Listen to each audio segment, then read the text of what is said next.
Let you know how I do a turkey chilli, and it's one of the greatest meals ever, especially for kids, because you can pack it full of stuff that they don't know is in there if they're fuss eaters. It's also a really nice meal for you all to have together as a family, and it's not expensive, which is great, and it can go for miles. So first of all, just to let you know what's in it, we have cooked turkey, which I thought I would cook first before we bore you with me cooking. Over here, I tend to cook in coconut oil. The reason I cook in coconut oil is it's better. It's a better oil for cooking, and also it's superb for your skin. You can use it for your lips and everything as well. It's a great thing. We've got chicken stock, or if you're a veggie and you're using corn, you'll obviously have vegetable stock. Over here, we have chopped peppers. We have onions, chopped onions, needless to say. And we have carrots. Now I just put as much colour into my chilli as possible. My kids call it the colourful chilli. And also red kidney beans. Now a lot of people say, why do you use the cheapest kidney beans? Because realistically, the more expensive one, the cheaper ones, there is no difference in the nutritional value. So yeah. The other thing, the spices, and of course tomato puree or passata. The spices we're going to use today are bay leaves. These are my favourite bay leaves, they're so good.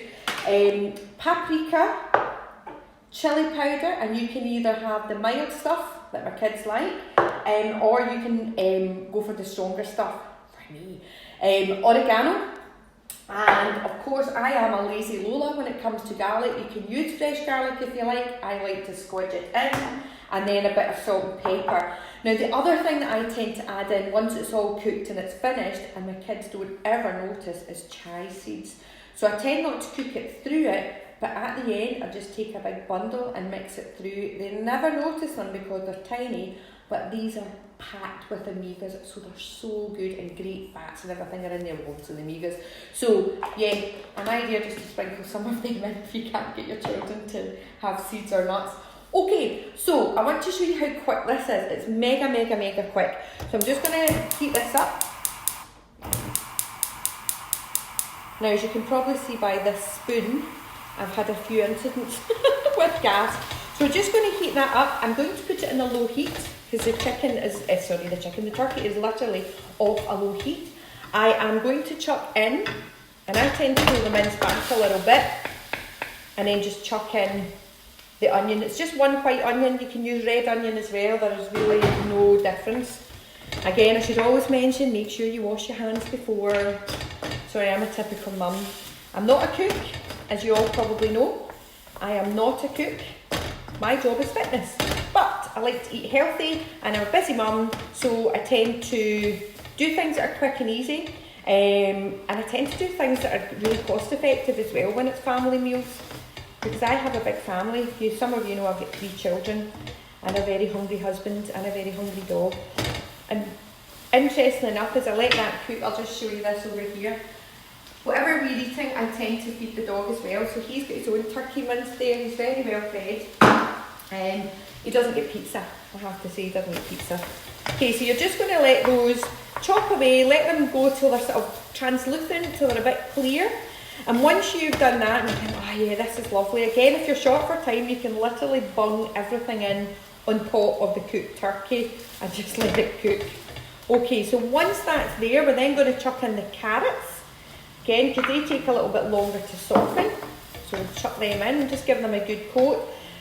And again, I tend to, as you can probably see here, I try to keep the veg kind of more to one side and the meat more to this side. Of course, there's going to be a bit of mixture, but it just lets the nice juice from the turkey and obviously that lovely coconut oil coat them all. And again, remember, this can be done with corn, it can be done with pure vegetables, just loads of chopped vegetables. Nuts are lovely in chilli. I love throwing things like cashew nuts, etc., just chucking a bundle in. The reason I'm not doing that today is my kids don't like them, and this is a family meal. Okay, and then lastly, lovely bright red peppers. Now, again, somebody said to me, they sent me a message the last time I kind of did this in my transformation group. They were like, oh, can I use frozen veg? Hell yes, you can use frozen veg. Of course you can. A lot of the time, the nutrients from your frozen veg, because they're picked and chopped and frozen so quickly, and actually a little bit higher than the fresh ones, because by the time they travel from wherever they're from to this country, a lot of the time they can be deteriorating and the nutrients are starting to disappear. Okay, good stuff. So then we're going to take this lovely passata. Again, I don't use a fancy passata, I just use, this is Asda's own, to chop through. You can use chopped tomatoes, you can use fresh tomatoes, it's totally up to you. But as a busy mum, I am a bit of a lazy Lola. I tend to do things that are quite quick for me. And as you'll see, this is now starting to get some great colour. So you will have heard me talk about, it's all about colour, get colour on your plate. So the more colour you can get into this, you can chuck corn in it, you can chuck anything into it, the better. So now we're just going to let that cook away for a little bit. Okay, so when we are looking at kidney beans tend to, unless you're using dry ones that you can soak overnight, and again they are super cost effective, but I am lazy. So I'm going for tin funds. We're going to make sure that we drain them fully, and I like to give them a bit of a rinse as well, just to get, I mean they're in water, but I tend to, hello, come back over here, thank you camera. So I tend to like to give them a little bit of a rinse just to make sure that they are, I just don't like the water. Good stuff. And again, the awesome thing about beans of any description, they are packed with essential fats, and they're also packed with fibre, they've got protein in them as well. So beans are lovely, they're really, really good. The only time that you might think, just hang off on the beans a bit, is sometimes the after effects. But we're only going for one tin. Some of my vegan friends are like, oh, I love your chilli, April, but wow, afterwards. Okay, so again, just come round here and have a look at that for colour. Oh my goodness, how simple is this? So again, it's a little bit thick just now, but I don't like to add too much water initially because I want this to all get coated and there's loads of flavour going in there. And then once you're ready, I am dreadful. I am so bad at not measuring things. I just throw things in. I actually had to get my recipe book out again to say, right, what do we put in these? Because I normally just chuck it in. So the things we're looking at is your garlic. For me, garlic has to go in everything. Two reasons. One, for flavour. It's so good for bringing out flavour and adding flavour. Also, my goodness guys, garlic at this time of year, I suppose at any time of year, is so good for the immune system. Oh, now that is garlic. Yum yum. And again, just give it a really good mix through so that you're getting all the flavour in. Lovely. Oh, smell it.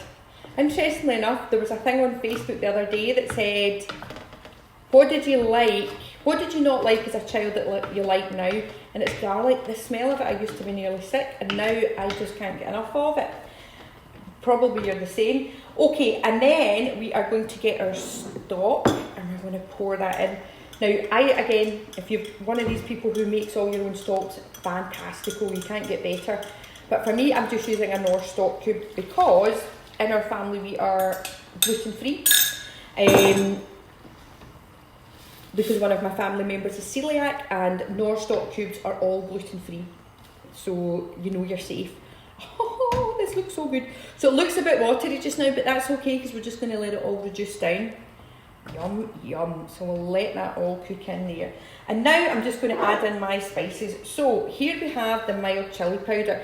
Now, let me even see, I can't remember. Oh yeah. So it says a level teaspoonful. Needless to say, I'm like, nah, need more than that. So I'm a good, this is half a tablespoon. So I'm a good tablespoon at least of mild chilli because it's just adding flavour. It's not really adding heat, if that makes sense. Again, if you want to make it milder, put your teaspoonful in. Can't imagine only having a teaspoonful.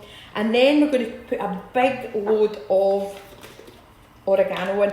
And again, I like a tablespoonful. So this is a full tablespoonful. In fact, I'm going to add a little bit more on and then chuck it in. Again, I think with herbs, some people, most of my friends who are Italian and my friends who are Indian, I just see them going, they know how much to put in. I am a little bit like that on the recipes that I know really well.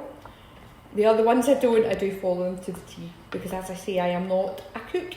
I can cook, but I am not a great cook, as this burnt handle will be testament to. Fantastic. Okay, and then from there, the last kind of thing we're going to put in is we're going to put the paprika in. And again, this is just, I love the smell of paprika, a normal paprika. Again, a big dollop. As we say, it's a good Scottish word, dollop. Right.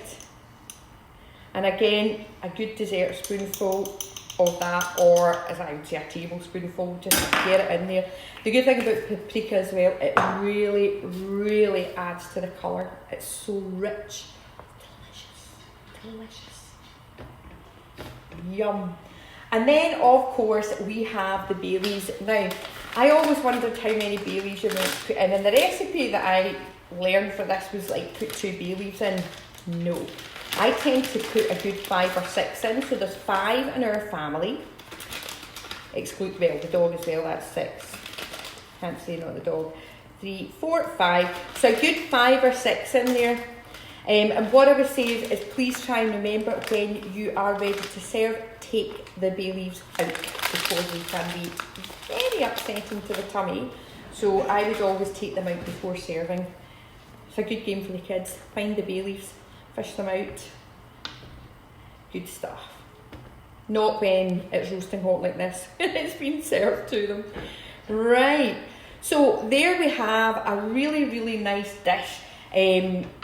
Look at that. I mean, it took me, 11 minutes to do all the faffing and telling you about it, but it's literally, that would be ready in 10 minutes because it's easy peasy. You might want to add a little bit of salt, you might want to add a little bit of pepper at the end. I tend to not cook with salt, I do cook with pepper, and then I add a little bit of salt at the end if I want flavour when I taste it. But again, not a chef, so you might be going, if you're a chef, get the salt in there already. And there you go. Serve it with anything you like. I love serving it with, believe it or not, roasted veg. It's really nice. The other thing I like to serve it with are, of course, tacos for the children, or just plain white steamed rice or brown rice. So I hope you enjoyed it. Have the best time when you're eating it. And just a little reminder, as you see, just let it reduce down. We're talking about, I don't know, 15-20 minutes, that's all you need from now. So probably for yourself, you're looking at a total cook time of 20 to 30 minutes max. And you can leave it on a low heat and just walk away, go and give it the odd stir, so you don't have to stand over it for all that time. Enjoy! Thanks for joining me.